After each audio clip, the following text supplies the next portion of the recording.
Hi, I'm Brandi Blaisdell. Well, spring is just around the corner and your garden will be waking up from winter dormancy, so today I'm going to tell you all about fertilizing. You know, compost is a necessary top dressing for all your gardens and your lawn. It increases water holding ability of the soil, loosens heavy clay soils, and contains important nutrients and trace minerals, and provides beneficial microorganisms.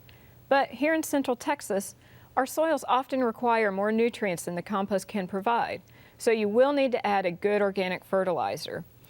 If you don't fertilize, you will get fewer flowers and veggies and can also lead to more pest and disease problems. Sending a soil sample off to a lab is the only way that you will know exactly what nutrients your garden needs. But using a complete fertilizer that contains nitrogen, phosphorus, and potassium seasonally is okay. Now, how often you fertilize and the type of fertilizer you use depends on the plants you are growing.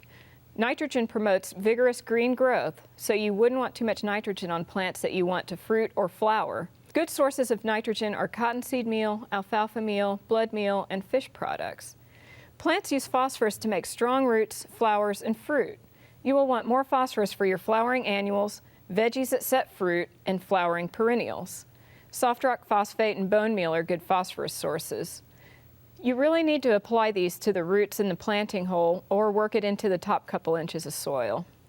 Potassium helps with the overall health of the plant, water use, and disease resistance. And you can get potassium from seaweed, greensand, and a product called K-Mag.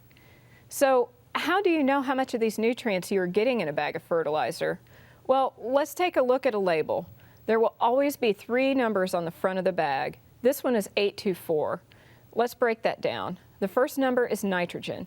So the 8 means that we get 8% nitrogen by weight, 2% phosphorus, and 4% potassium. You will notice when comparing organic fertilizers to synthetics that the numbers are much smaller. And the reason for this is that by law, the fertilizer can only state what is immediately available to the plant.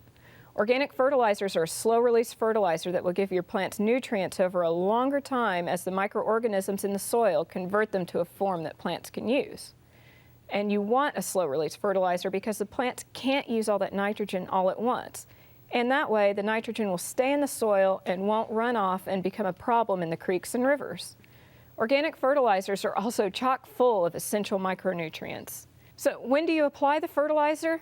Well, you want a spring and fall application for perennials, roses, and shrubs.